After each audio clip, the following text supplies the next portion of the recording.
السلام علیکم ورحمۃ اللہ وبرکاتہ۔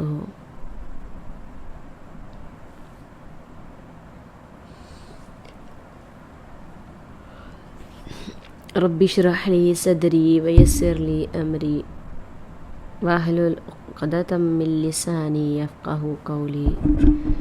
رب زدنی علما، اللہم ربنا زدنا علما، اللہم علما نافعا، اللہم علما نافعا، اللہم علما نافعا، آمین ثم آمین۔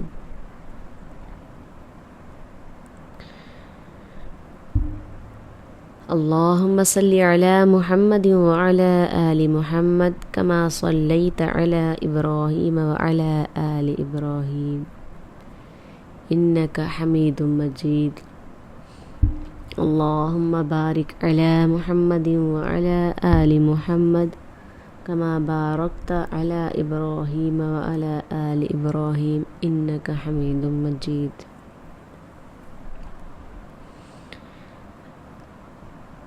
اعوذ باللہ من الشیطان الرجیم، بسم اللہ الرحمن الرحیم۔ سورہ بقرہ آیت نمبر 100 تا 105 تک آج انشاءاللہ ہم لیسن پڑھیں گے۔ أَوَكُلَّمَا عَاهَدُوا عَهْدًا نَبَذَهُ فَرِيقٌ مِّنْهُمْ بَلْ أَكْثَرُهُمْ لَا يُؤْمِنُونَ۔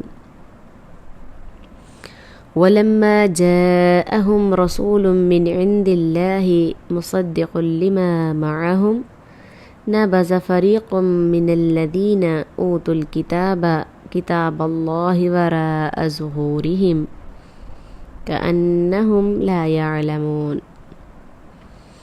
واتبعوا ما تتلو الشياطين على ملك سليمان وما كفر سليمان ولكن الشياطين كفروا يعلمون الناس السحر وما أنزل على الملكين ببابل هاروت وماروت وما يعلمان من أحد حتى يقولا إنما نحن فتنة فلا تكفر فيتعلمون منهما ما يفرقون به بين المرء وزوجه وما هم بضارين به من أحد إلا بإذن الله وَيَتَعَلَّمُونَ مَا يَضُرُّهُمْ وَلَا يَنفَعُهُمْ وَلَقَدْ عَلِمُوا لَمَنِ اشْتَرَاهُ مَا لَهُ فِي الْآخِرَةِ مِنْ خَلَاقٍ وَلَبِئْسَ مَا شَرَوْا بِهِ أَنفُسَهُمْ لَوْ كَانُوا يَعْلَمُونَ وَلَوْ أَنَّهُمْ آمَنُوا وَاتَّقَوْا لَمَثُوبَةٌ مِّنْ عِندِ اللَّهِ خَيْرٌ لَوْ كَانُوا يَعْلَمُونَ۔ يا أيها الذين آمنوا لا تقولوا راعنا وقولوا انظرنا واسمعوا وللكافرين عذاب أليم۔ ما يود الذين كفروا من أهل الكتاب ولا المشركين أن ينزل عليكم من خير من ربكم والله يختص برحمته من يشاء والله ذو الفضل العظيم۔ صدق اللہ العظیم۔ ترجمہ دیکھیں سب سے پہلے۔ آوا کلما، کیا جب کبھی، آہدو انہوں نے عہد کیا، عہدن کوئی عہد، نبذہ توڑ دیا اس کو، فریقن ایک فریق نے، ایک گھروں نے، منہم ان میں سے، بلکہ اکثرہم اکثر ان کے، لا یؤمنون نہیں وہ ایمان لاتے۔ آہدو کا روٹ ورڈ کیا ہے؟ عہد، عین ہا دال۔ اسی طرح نبذہ توڑ دیا اس کو، نابز نون با زال۔ اکثرہم کثر سے، کاف سا را، لا یؤمنون آمن سے، حمزہ میم نون، ولما اور جب جاءہم آئے ان کے پاس رسول ایک رسول من عند اللہ اللہ کی طرف سے مصدق تصدیق کرنے والا صاد دال قاف اس کا روٹ ورڈ ہے لما اس کی جو معہم ان کے پاس ہے نبذا پھینک دیا فریقن ایک فریق نے من الذین ان لوگوں میں سے اوتو جو دیے گئے الکتابہ کتاب اللہ اللہ کی کتاب وراء ظہورہم اپنی پیٹھ پیچھے وراء پیچھے ظہورہم اپنی پیٹھ کے کأنہم گویا کہ وہ لا یعلمون جانتے ہی نہیں واتبعوا اور انہوں نے پیروی کی ما جو تتلو الشیاطین پڑھتے تھے شیاطین علی ملک سلیمان علی پر ملکی بادشاہت سلیمان کی وما اور نہیں کفر کیا سلیمان نے ولیکن اور لیکن شیاطین کفروا کفر کیا یعلمون کیا کرتے تھے وہ سکھاتے تھے الناس لوگوں کو السحر کیا سکھاتے جادو سکھاتے السحر جادو وما اور جو انزل نازل کیا گیا علی الملکین دو فرشتوں پر ببابل بابل میں ہاروت و ماروت اور ماروت وما اور نہیں یعلمان وہ دونوں سکھاتے کون دونوں ہاروت اور ماروت من احد کسی کو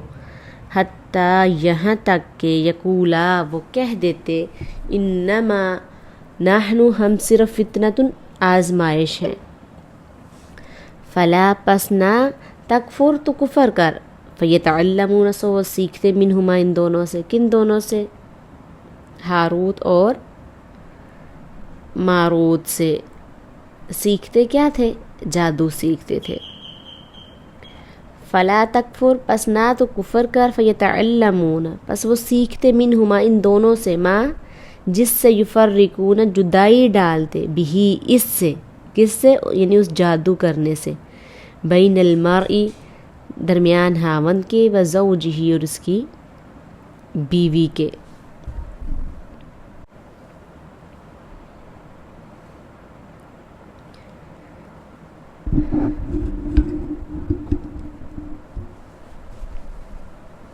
وما ہم اور وہ نہیں بضارین نقصان پہنچانے والے اس سے بھی اس سے من احدن کسی کو الا مگر باذن اللہ اللہ کے حکم سے ویتعلمون اور وہ سیکھتے ما جو یضرہم انہیں نقصان پہنچائے ولا اور انہیں ینفعہم نہ نفع دے ولا ینفعہم اور نہ انہیں نفع دے وَلَقَدْ اور البتہ علموا جان چکے لمن اشترى جس نے یہ خریدا ما نہیں لہو اس کے لیے فی الآخرتی آخرت میں من خلاق کوئی حصہ وَلَبِئْسَ اور البتہ برا ہے ما جو شرعوا انہوں نے بیچ دیا بھی اس سے انفسہم اپنے آپ کو لو کانوا یعلمون کاش وہ جانتے ہوتے ولو اور اگر انہم وہ آمنو ایمان لاتے واتقوا اور پرہیزگار بنتے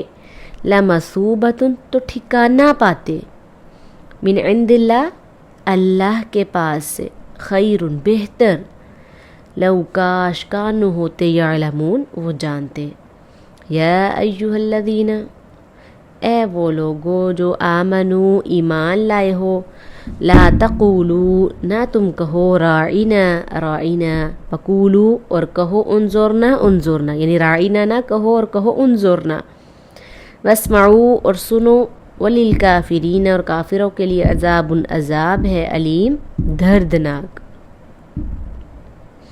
ما یود نہیں چاہتے الذین وہ لوگ جو کفروا جنہوں نے کفر کیا من اہل الکتابی اہل کتاب میں سے وللمشرکین اور نہ مشرکین ان کہ ینزل نازل کی جائے علیکم تم پر من خیر کوئی بھلائی من ربکم تمہارے رب کی طرف سے واللہ اور اللہ یختص خاص کر لیتا ہے برحمتہ اپنی رحمت سے من یشاء جس کو چاہتا ہے، واللہ اور اللہ ذو الفضل فضل والا عظیم بڑا ہے۔ تفسیر دیکھیے اب اس کی۔ اب آپ پیچھے سے یہود کا ذکر پڑھ رہے ہیں کہ انہوں نے نبی صلی اللہ علیہ وسلم کو جاننے پہچاننے کے باوجود انکار کر دیا، نہیں مانا۔ کیوں نہیں مانا؟ کیونکہ نبی صلی اللہ علیہ وسلم عرب قبیلے سے تھے، ان پڑھ لوگوں میں سے تھے، وہ ان کے قبیلے میں سے نہیں آئے تھے۔ ان کو اپنے قبیلے کے بارے میں بڑا فخر، غرور اور تکبر تھا۔ تو اللہ تعالیٰ کیا فرما رہے ہیں، اَوَكُلَّمَا کہ جب کبھی عَاهَدُوا انہوں نے عہد کیا، عہدن کوئی بھی عہد، نَبَذَهُ توڑ دیا اس کو، فریقن ایک گروہ نے، منہم انہی میں سے، بلکہ اکثرہم ان کے اکثر لا یؤمنون نہیں وہ ایمان لاتے۔ تو یہاں یہود کی ایک اور عادت کا، قبیح عادت کا بیان کے بارے میں کیا جا رہا ہے کہ یہودیوں سے آخری نبی کی مدد کرنے اور اس پر ایمان لانے کا بھی عہد لیا گیا تھا۔ پہلے تو وہ پیچھے آپ نے پڑھا نا، وہ دعائیں کیا کرتے تھے اللہ تعالیٰ سے کہ اللہ ہمارے اندر آخری رسول بھیج جو ہمارے اندر آئے، جو ہمارے ساتھ مل کر ہمارے دشمنوں کے ساتھ لڑے۔ جب اللہ نے رسول بھیجا تو ان سے اللہ تعالیٰ نے پہلے عہد لیا تھا نا کہ وہ رسول آئے گا تم اس کے اوپر ایمان لانا۔ تو جب وہ رسول آئے تو انہوں نے کیا کیا؟ پھر سے وعدہ خلافی کی، ایمان نہ لے کر آئے، عہد کو توڑ دیا۔ مگر وہ اس عہد سے پھر گئے اور کہنے لگے ہم سے اس قسم کا کوئی عہد نہیں لیا گیا۔ تو اس آیت میں اللہ تعالیٰ نے آپ صلی اللہ علیہ وسلم کو تسلی دی ہے کہ عہد شکنی تو ان لوگوں کا پرانا شیوا ہے، تو آپ پریشان نہ ہو، یہ شروع سے اپنے وعدوں کو، اپنے عہدوں کو توڑتے آ رہے ہیں۔ جب بھی ان سے کوئی عہد لیا گیا، ان میں سے گروہ نے اسے پس پشت ڈال دیا، بلکہ ان میں سے بہت سے لوگ تو تورات پر سرے سے ہی ایمان نہیں رکھتے تھے۔ تو ایسے لوگ اگر اب عہد شکنی کرتے ہیں تو کوئی تعجب کی بات نہیں ہے۔ تو آپ ان کے عہد توڑنے سے پریشان نہ ہوں، آپ ان کے باتوں سے پریشان نہ ہوا کریں، یہ شروع سے ایسے کرتے آ رہے ہیں، وعدہ کرتے ہیں پھر وعدے کی خلاف ورزی کرتے ہیں۔ وَلَمَّا جَاءَهُمْ جب آیا ان کے پاس رسول، ایک رسول من عند اللہ، اللہ تعالیٰ کی طرف سے۔ کون سا رسول؟ مصدقن تصدیق کرنے والا، لما اس کی جو معہم ان کے پاس ہے۔ ان کے پاس کیا تھی؟ تورات۔ نابسا پھینک دیا فریقن ایک گروہ نے، من الذین ان لوگوں سے، اوتوا الکتاب جو دیے گئے تھے کتاب اللہ کی کتاب، یعنی رسول اللہ صلی اللہ علیہ وسلم میں وہ تمام اوصاف موجود تھے جو تورات اور دوسری آسمانی کتابوں میں ذکر کیا جا چکا تھا۔ تورات میں ظاہری الفاظ میں اللہ تعالیٰ نے نبی صلی اللہ علیہ وسلم کی نشانیاں بتلائی تھیں، آخری نبی کے بارے میں بتایا تھا۔ یعنی یہ کتاب کوئی اور کتاب تو نہیں ہے نا، یہ بھی تو اللہ کی طرف سے آئی ہوئی کتاب ہے، قرآن، اور یہ قرآن تو ان کی تورات کی تصدیق بھی کرتی ہے۔ پھر بھی ان لوگوں نے نبی صلی اللہ علیہ وسلم کو جھٹلا دیا، انکار کر دیا۔ مگر یہود کی بد نصیبی کہ جب آپ ان کے پاس آئے تو انہوں نے آپ صلی اللہ علیہ وسلم کو جھٹلا کر تورات کو اپنی پیٹھوں کے پیچھے پھینک دیا۔ وہ کہتے ہیں نا ہم تورات پر ایمان لے کر آتے ہیں۔ کیسے ایمان لے کر آتے ہیں؟ ایمان لانا تو تب ہوتا نا جب وہ نبی صلی اللہ علیہ وسلم کو آخری پیغمبر مانتے پہچانتے تھے، لیکن ان پر ایمان نہیں لا رہے تھے۔ تو اللہ تعالیٰ کہہ رہے ہیں کہ انہوں نے اپنی کتاب کو پس پوچھ ڈالا، یعنی تورات کو ڈال دیا۔ تورات میں ان کے نبی صلی اللہ علیہ وسلم کی واضح نشانیاں تھیں اور نبی کے آنے کا بتایا گیا تھا، اور وہ اس بات کو مانتے تھے، یقین رکھتے تھے کہ آخری نبی آئے گا، لیکن جب آئے تو انہوں نے نہیں مانا۔ مطلب انہوں نے تورات کا بھی انکار کر دیا، اپنی تورات کو اپنی پیٹھوں کے پیچھے پھینک دیا، گویا انہیں اپنی کتاب کا بھی پتہ نہیں ہے۔ وَاتَّبَعُوا اور انہوں نے پیروی کی، ماں جو تتلو الشیاطین پڑھتے تھے شیاطین۔ اچھا، اب بات یہ ہے کہ رسول اللہ صلی اللہ علیہ وسلم کی تشریف آوری، یعنی رسول اللہ صلی اللہ علیہ وسلم کی آمد پر یہودیوں نے جاننے پہچاننے کے باوجود حسد اور عناد کی بنا پر کیا کیا؟ آپ کی پیروی سے انکار کر دیا۔ میدان میں وہ آپ کا مقابلہ نہیں کر سکتے تھے، کیونکہ حق پر ہونے کا عقیدہ عمل ہی قوت کی بنیاد پر ہوتا ہے نا، جس سے ان کے ہاتھ حالی تھے۔ چنانچہ وہ ہر اس قوم کی طرح جو عقیدے اور عمل کی قوت سے حالی ہوتی، جادو، ٹونے اور عملیات کے پیچھے پڑ گئے اور ایسی تدبیریں ڈھونڈنے لگے کہ جن سے کسی مشقت اور جدوجہد کے بغیر سارے کام بن جایا کرے۔ اور جب اور بس نہ چلا تو انہوں نے رسول اللہ صلی اللہ علیہ وسلم پر جادو کر دیا۔ تو یہ جادو کرنے والا لبید بن عاصم یہودی تھا، جس نے رسول اللہ صلی اللہ علیہ وسلم کی کنگھی اور اس سے نکلنے والے بالوں پر جو اس نے ایک نر کھجور کے خوشے کے غلاف میں رکھے تھے جادو کیا، تو اسے ذی عروان نامی کنویں کی تہہ میں ایک بڑے پتھر کے نیچے دبا دیا۔ تو اس کا اثر آپ پر یہ ہوا کہ آپ کو خیال ہوتا کہ آپ اپنے اہل کے پاس جاتے ہیں مگر جا نہیں سکتے تھے، یعنی خیال یہ ہوتا نا کہ آپ اپنے گھر والوں کے پاس جاتے ہیں مگر جاتے نہیں تھے۔ تو گویا یہ ایک جادو کی صورت تھی، یعنی میاں بیوی کو الگ کرنا، ما یفرقون بہ بین المرء وزوجہ۔ تو آپ نے بار بار اللہ تعالیٰ سے دعا کی تو اللہ تعالیٰ نے آپ کو وحی کے ذریعے سے بتایا اور آپ نے وہ سب کچھ نکال کر ختم کروا دیا اور کنواں بھی دفن کر دیا، اور اللہ تعالیٰ نے آپ صلی اللہ علیہ وسلم کو شفا عطا فرما دی۔ تو افسوس مسلمان بھی شرک و بدعت میں مبتلا ہونے کی وجہ سے جب ذلت و پستی کے گڑھے میں گرے تو ان کی اکثریت بھی کیا کرنے لگی؟ جادو ٹونے کرنے لگی۔ اور یہودیوں نے مشہور کر رکھا تھا کہ سلیمان علیہ السلام نعوذ باللہ جادوگر تھے۔ متبعو، اور انہوں نے پیروی کی ما جو تتلو الشیاطین، پڑھتے تھے شیاطین، علی ملک سلیمان، ملک سلیمان پر، یعنی سلیمان کی بادشاہت پر۔ اب ان کی کتاب کے پیچھے پھینکنے کی ایک وجہ یہ بھی تھی کہ یہ جادو وغیرہ کے پیچھے پڑ گئے تھے، کچھ اور چیزوں میں دلچسپی لینے لگے تھے۔ اللہ کا کلام حقیقت میں انسان کو عمل کی طرف بلاتا ہے، لیکن جب کسی قوم پہ زوال آتا ہے تو اس کے لوگ کلام کو پڑھنے کی بجائے، اس کا علم حاصل کرنے کی بجائے اسے دوسری چیزوں میں استعمال کرنے لگتے ہیں، اور وہ کیا ہوتا ہے؟ اس سے جادو وغیرہ کا کام لیتے ہیں۔ انہوں نے بھی یہی کیا، پیچھے پڑ گئے، پڑھنے لگے جو شیاطین پڑھا کرتے تھے۔ کب؟ سلیمان علیہ السلام کی حکومت میں۔ اب ہوا یہ تھا کہ سلیمان علیہ السلام کے دور میں ان کو بہت عروج تھا، بہت ترقی ہو گئی تھی، تو انہوں نے کیا کیا؟ اللہ کی کتاب کی طرف توجہ دینے کی بجائے جادو، ٹونے، ٹوٹکے اور اس قسم کے دوسرے شغل اختیار کر لیے۔ حضرت سلیمان علیہ السلام نے جب یہ دیکھا کہ لوگ ان چیزوں کے پیچھے پڑ گئے ہیں، اللہ کی کتاب چھوڑ کر جادو کی کتابیں پڑھنے لگ گئے ہیں، تو انہوں نے وہ کتابیں اکٹھی کیں اور ان کو ایک طرف ڈال دیا۔ جب وہ بعد میں فوت ہوئے نا حضرت سلیمان، تو اور وہ رکھی ہوئی یا چھپائی ہوئی کتابیں پھر نکل آئیں، تو انہوں نے کیا مشہور کر دیا کہ سلیمان علیہ السلام اللہ کے پیغمبر نہیں تھے، ان کی حکومت اور جادو کے زور پر چلتی تھی۔ حالانکہ سلیمان علیہ السلام نے جادو کو ختم کرنے کے لیے وہ سب کتابیں چھپا دی تھی، وہ کتابیں جو جادو سکھانے والی کتابیں تھی، اور جب بعد میں آپ کو کتابیں نکلی تو انہوں نے الٹا انہی پر الزام لگا دیا، کیونکہ حضرت سلیمان علیہ السلام نے جنات کو قابو کیا ہوا تھا نا، اور ان سے بہت سخت کام لیتے تھے۔ قرآن پاک میں آگے اس کے بعد تفصیل آتی ہے کہ بڑی بڑی انہوں نے دیگیں بنائیں، بڑے بڑے محلات بنائے، بڑی بڑی عمارتیں بنائیں، وہاں سے کام ان سے لیتے تھے۔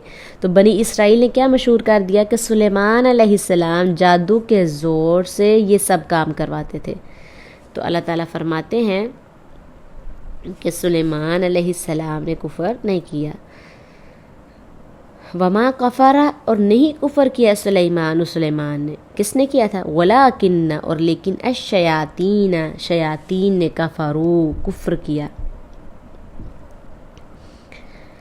تو جب لیکن شیطانوں نے کفر کیا تھا، وہ لوگوں کو جادو سکھاتے تھے۔ کب کی بات ہے؟ یہ حضرت سلیمان علیہ السلام کے دور کی بات۔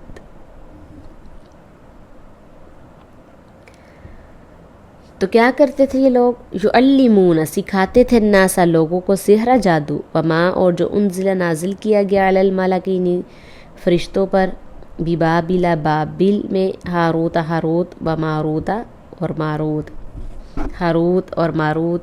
اب ان کی مزید آزمائش ہوئی، ان کو منع کیا گیا تھا کہ جادو نہ سیکھو، لیکن ان کی آزمائش کے لیے اللہ تعالیٰ نے 2 فرشتے اتارے شہر میں جو لوگوں کو جادو سکھاتے تھے، اور وہ انہیں سکھاتے تھے کسی کو یہاں تک کہ وہ دونوں کہتے کہ ہم تو آزمائش کے لیے آئے ہیں، یعنی وہ لوگوں کو تب تک نہیں، وما یعلمان، اور نہیں وہ سکھاتے تھے من احد کسی کو بھی، حتیٰ یہاں تک کہ یقولا وہ کہہ دیتے انما نحن ہم تو صرف فتنتن کیا ہے آزمائش ہیں، فلا تکفر پس نہ تم کفر کرو، کہ وہ لوگوں کو تب تک جادو نہیں سکھاتے تھے جب تک وہ ان کو یہ نہ کہہ دیتے کہ ہم تو اللہ تعالیٰ کی طرف سے تمہارے لیے آزمائش بن کر آئے ہیں، یعنی جادو نہ سیکھو، یعنی وہ کسی کو نہیں سکھانا چاہتے تھے، وہ تو آزمائش کے لیے اترے تھے، لیکن یہ ان کی بات نہیں سنتے تھے۔ ان دونوں سے کیا سیکھتے تھے؟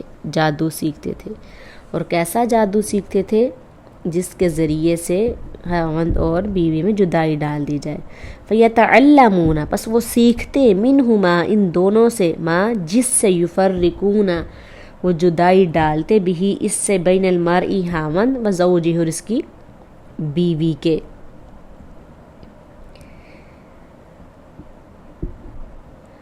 یہ جادو کی بھی وہ قسم اور وہ طریقہ اور وہ چیز کرتے ہیں جس سے شوہر اور بیوی میں پھوٹ پڑ جائے، گھر ٹوٹے۔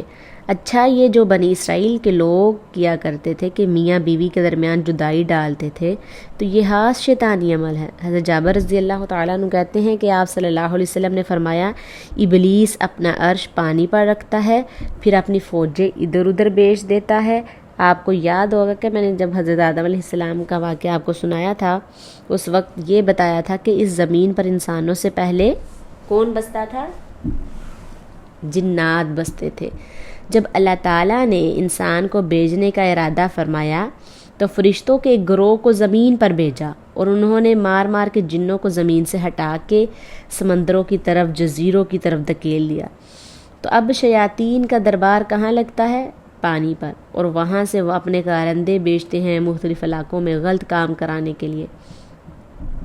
تو آپ صلی اللہ علیہ وسلم نے فرمایا، ابلیس اپنا عرش پانی پر رکھتا ہے، پھر اپنی فوجیں ادھر ادھر بیچ دیتا ہے، اور ان میں سے سب سے زیادہ معزز اس کے لیے وہ ہوتا ہے جو سب سے بڑا فتنہ کر کر آئے۔ تو ابلیس اس سے بڑا خوش ہوتا ہے جو سب سے بڑا گناہ کر کے آئے۔ چنانچہ ایک آتا ہے اور آ کر اسے بتاتا ہے کہ میں فلاں فلاں کام کیا، تو ابلیس اس سے کہتا ہے تم نے تو کچھ بھی نہیں کیا۔ پھر ایک اور آتا ہے اور کہتا ہے کہ میں نے آج فلاں آدمی کو اس وقت تک نہیں چھوڑا جب تک اس کے اور اس کی بیوی کے درمیان جدائی نہیں ڈال دی۔ تو ابلیس اسے اپنے قریب کر لیتا ہے، یعنی اس سے خوش ہوتا ہے۔ تو ایک اور روایت کے مطابق اسے اپنے گلے سے لگا لیتا ہے، پھر اسے مخاطب ہو کر کہتا ہے کہ تم بہت اچھے ہو، اور ایک اور روایت میں آتا ہے اس کو تاج پہناتا ہے، سب سے اچھا کام تم نے کیا جو میاں بیوی کو لڑا کر آئے ہو۔ تو اس سحر کو کس قسم کی سحر تفریح کہا جاتا ہے؟ کس قسم کا جادو؟ اور اس میں سب سے اہم ہوتا ہے شوہر اور بیویوں کے درمیان جدائی ڈالنا، لیکن بسا اوقات دوسرے رشتوں میں بھی جدائی ڈالنے کے لیے استعمال ہوتا ہے، مثلا ماں اور بیٹے کے درمیان، باپ بیٹے کے درمیان، 2 بھائیوں کے درمیان، یا پھر لوگ دیکھ لیں کہ دوست بڑے سگے ہیں آپس میں تو دونوں دوستوں کے درمیان، 2 شریکوں کے درمیان بھی جدائی ڈالی جاتی ہے۔ اس کی علامات کیا ہوتی ہیں؟ بیمار کی کچھ علامتیں ہوتی ہیں نا، سمٹمز ہوتے ہیں۔ اس کی علامت یہ ہوتی ہے کہ محبت اچانک نفرت میں بدل جاتی ہے، وداؤٹ اینی ریزن، کوئی وجہ نہیں، کچھ پتہ نہیں ہوتا، اچھے بھلے زندگی گزر رہی تھی کہ یکایک ایک دوسرے سے لڑائی جھگڑے شروع ہو گئے، دونوں کے درمیان بے وجہ شکوک و شبہات پیدا ہو جاتے ہیں، دونوں ایک دوسرے کا کوئی عذر و معذرت قبول کرنے کو تیار نہیں ہوتے، چھوٹی سی بات کو بہت بڑا بنا لیا جاتا ہے، رائی کا پہاڑ جس کو کہتے ہیں نا۔ تو بیوی کو شوہر بہت بدصورت لگتا ہے، شوہر کو بیوی بہت بدصورت لگتی ہے، وہ نظر کا دھوکا ہو جاتا ہے، یعنی وہ شکل اچھی نہیں لگتی تھی، اب وہ بہت ہی برے لگنے لگتے ہیں، اور جس پہ جادو ہوتا ہے وہ اپنے دوسرے پارٹنر یا جو ساتھی ہوتا ہے اس کے ہر کام کو برا سمجھنے لگتا ہے، اس کے ہر کام، ہر حرکت، ہر ادا سے نفرت ہوتی ہے۔ آپ نے دیکھا ہوگا کہ محبت میں کیا ہوتا ہے، دوسرے کی ہر ادا اچھی لگتی ہے، ایسے ہی ہے نا؟ تو اس میں نفرت میں کیا ہوتا ہے کہ ہر بات بری لگنے لگتی ہے۔ تو اس سے کچھ اور پڑ جاتا ہے نا کہ شاید جادو میں اتنا زور ہے کہ اس سے یہ سب کچھ ہو سکتا ہے۔ فرمایا نہیں، کوئی کسی کو نقصان نہیں دے سکتا مگر اللہ کے اذن سے، اللہ کے حکم سے، ما یضرہم جنہیں نقصان پہنچے، ولا ینفعہم اور انہیں نفع نہ دے، وَلَقَدْ البتہ تحقیق علموا وہ جان چکے، لامانی جس نے اشترا یہ خریدا، ماں نہیں لہو اس کے لیے فی الآخرت آخرت میں من خلاق کوئی حصہ۔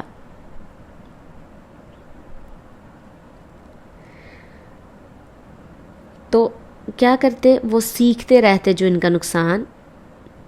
کو نقصان دیتا تھا، کیا سیکھتے رہتے؟ جادو، یعنی جادو سیکھتے چلے جاتے جس سے انہی کو نقصان ہوتا۔ جادو کا پہلا نقصان کیا ہے؟ ایمان چلا جاتا ہے۔ پھر نقصان کیا ہے کہ انسان جب کسی کو تکلیف دیتا ہے، کسی کو نقصان دیتا ہے تو اس کا اپنا نقصان ہوتا ہے۔ جو شخص کسی پہ جادو کرتا ہے اس کے لیے دلوں میں نفرت پائی جاتی ہے، پھر اس کی آخرت برباد ہوتی ہے۔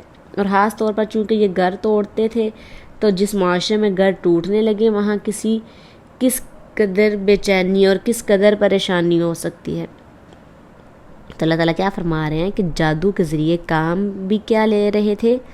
گھر توڑنے کا، اور اس کا الٹیمیٹلی ریزلٹ یعنی خود دیکھنا پڑ رہا تھا کہ انہی کو نقصان ہو رہا تھا، انہی کی قوم جو تھی ان کی نسل تباہ و برباد ہو رہی تھی اور ان کو فائدہ نہ دیتا تھا وہ۔ اور البتہ تحقیق انہوں نے جان لیا تھا، کنہوں نے؟ بنی اسرائیل نے۔ ان کو پتہ تھا، انہیں علم ہو چکا تھا کہ جو بھی اس کو خریدے گا، یعنی جو بھی جادو کو خریدے گا یا ٹونے ٹوٹ کے کرے گا یا اس کے نسخے خریدے گا، اس کا آخرت میں کوئی حصہ نہ ہوگا، اس کی آخرت تباہ و برباد ہو چکی ہوگی۔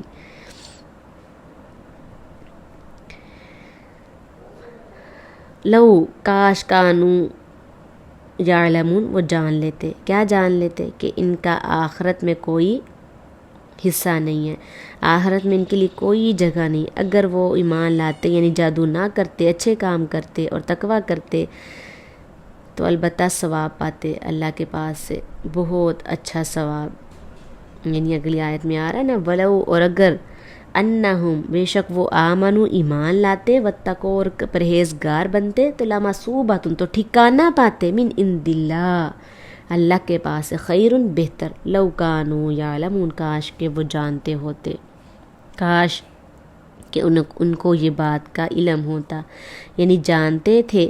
پھر اللہ تعالیٰ کیوں فرما رہے کاش ان کو علم ہوتا؟ اس سے کیا پتہ چلتا ہے کہ اصل علم کون سا ہوتا ہے؟ جس پر عمل ہو۔ جس علم پر عمل نہ ہو وہ علم نہیں ہے، یعنی علم صرف انفارمیشن اکٹھے کرنے کا نام نہیں ہے، بلکہ علم دراصل کیا ہے؟ عمل کا نام ہے۔ اسی لیے اللہ تعالیٰ فرماتے ہیں کاش کہ وہ جانتے ہوتے، ان کو علم ہوتا کہ ان کے ساتھ ہونے والا کیا ہے۔ جی انہوں نے اپنی آخرت بیچ ڈالی، کس کے بدلے؟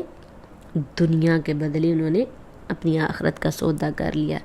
یا ایہا الذین اے وہ لوگو جو آمنو ایمان لائے ہو، لا تقولو نہ تم کہو راعینا وقولو اور کہو انظرنا، واسمعوا اور سنو، کیا سنو؟ وللکافرین کافروں کے لیے کیا ہے؟ عذاب ہے علیم دردناک۔ یعنی ہماری راعینا کا کیا مطلب ہے؟ ہماری رعایت کیجیے۔ مسلمان رسول اللہ صلی اللہ علیہ وسلم کو متوجہ کرنے کے لیے یہ الفاظ استعمال کرتے تھے۔ یہودی بھی اس لفظ کے ساتھ آپ کو مخاطب کرتے مگر زبان کو پیچ دے کر لفظ بول دیتے، جیسے کہ سورہ نساء میں ہے نا، جس سے وہ لفظ گالی بن جاتا۔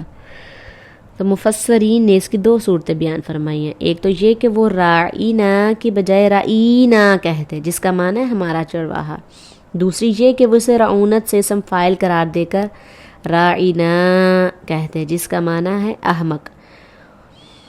پھر آپس میں جا کر خوش ہوا کرتے تھے کہ اللہ تعالیٰ نے مسلمانوں کو آپ کے لیے یہ لفظ استعمال کرنے سے ہی منع فرما دیا، یعنی مسلمان جب آپ کو مخاطب کر کے لیے راعینا کہتے نا تو اللہ تعالیٰ نے منع کر دیا، کیونکہ وہ اس لفظ کو توڑ موڑ کر کہنا شروع ہو گئے تھے۔ اللہ تعالیٰ نے کیا کہا؟ انظرنا کہنے کا حکم دیا، ساتھ ہی فرمایا کہ غور سے سنو، تاکہ رسول اللہ صلی اللہ علیہ وسلم کو متوجہ کرانے کی ضرورت ہی نہ پڑے۔ تو اس سے یہودیوں کی دشمنی، ان کی طبیعت اور شرارت صاف واضح ہے۔ مسلمانوں کو ان کے اعمال کے علاوہ ان کے الفاظ و اقوال کی مشابہت سے بھی منع فرمایا گیا ہے، جیسا کہ ابن عمر سے روایت ہے کہ رسول اللہ صلی اللہ علیہ وسلم نے فرمایا من تشبہ بقوم فہو منہم، جو شخص کسی قوم کی مشابہت اختیار کرے وہ انہی میں سے ہے۔ تو آج ہم نے اپنا طور طریقہ، ہم اپنا طرز عمل، اپنا پہننا، اپنا اوڑھنا، اپنا کھانا پینا، ہر چیز غیر ملکیوں، غیر مسلموں کی طرح کر رکھی ہے۔ تو اس حدیث کے الفاظ سنیں، من تشبہ بقوم فہو منہم، جو شخص کسی قوم کی مشابہت اختیار کرے وہ انہی میں سے ہے۔ تو جب ہم نے اپنا سارا حلیہ ان کی طرح کر رکھا ہے تو ہم اپنے آپ کو مسلمان کیسے کہہ سکتے ہیں؟ تو اس آیت سے یہ بھی معلوم ہوا کہ ایسے الفاظ جن میں بے ادبی یا گستاخی کا شبہ بھی پیدا ہوتا ہو تو وہ استعمال کرنا درست نہیں۔ یہودیوں کی اسی طرح کہ ایک اور جو ہے وہ کمینگی کا ذکر حدیث میں آتا ہے کہ وہ السلام علیکم کی بجائے السلام علیکم کہتے، جس کا معنی ہے تم پر موت ہو۔ تو رسول اللہ صلی اللہ علیہ وسلم نے ان کے جواب میں صرف علی کا کہنے کا حکم دیا کہ وہ تم پر ہو۔ اس لیے جب السلام علیکم کہتے ہیں تو اس کے الفاظ کی ادائیگی اچھے طریقے سے کیا کرے، اور جب آپ دیکھتے ہیں کہ لوگ السلام علیکم کہہ رہے ہیں تو آپ بس علی کا کہہ کر جواب دے دیں۔ ما یودو، نہیں چاہتے، الذین، وہ لوگ جو کفروا، جنہوں نے کفر کیا، من اہل الکتاب، اہل کتاب میں سے، وللمشرکین، اور نہ مشرکین، ان کے ینزل، نازل کی جائے، علیکم، تم پر، من خیرن، کوئی بھلائی، من ربکم، تمہارے رب کی طرف سے، واللہ، اور اللہ، یختص، خاص کر لیتا ہے، برحمتہ، اپنی رحمت سے، من یشاء، جس کو چاہتا ہے، واللہ، اور اللہ، ذو الفضل، فضل والا، عظیم، بڑا ہے۔ کہ مشرکین عرب کے نزدیک رسول اللہ صلی اللہ علیہ وسلم ایک عام آدمی تھے، اور وہ اپنے کسی عظیم سردار کی بجائے ایک عام آدمی پر وحی کا نزول ماننے کے لیے تیار نہیں تھے، اور اہل کتاب اللہ کی اس رحمت کو اپنی نسل سے باہر نہیں دیکھ سکتے تھے۔ وہ کہتے تھے اللہ کی رحمتیں صرف ہم پہ ہی آئیں اور کسی قبیلے، کنبے قبیلے پر نہیں آئیں۔ تو اللہ تعالیٰ نے فرمایا کہ اللہ اپنی رحمت سے جس سے چاہے حاصل کر لے۔ یہاں رحمت سے مراد نبوت ہے، جو صرف اور صرف اللہ تعالیٰ کا انتخاب ہے، وہ نہ کسی کی عظمت کی بنیاد پر ملتی ہے، نہ نسل کی پر، اور نہ کسی کے کسب پر، نہ کسی کے محنت پر، نہ چلہ کشی پر۔ جیسے کہ قادیانی دجال کا کہنا ہے کہ اللہ تعالیٰ نے فرمایا کہ اللہ فرشتوں میں سے پیغام پہنچانے والے چنتا ہے اور لوگوں میں سے بھی۔ تو ایسا اللہ تعالیٰ جس پر چاہتا ہے اپنا فضل کر دیتا ہے، جس کو چاہتا ہے عزت دیتا ہے، جس کو چاہتا ہے ذلت دیتا ہے، پستیوں میں ڈال دیتا ہے۔ تو یہ اللہ تعالیٰ کا یہ رحمت ہے، وہ جسے چاہے اپنی رحمت سے نواز دے۔ اللہ تعالیٰ بڑا فضل والا ہے۔ اللہ تعالیٰ ہم سب پر بھی اپنا فضل، اپنی رحمت کو بنائے رکھے، برسائے رکھے۔ وآخر دعوانا ان الحمد للہ رب العالمین۔ کسی نے کوئی کویسچن کرنا ہے؟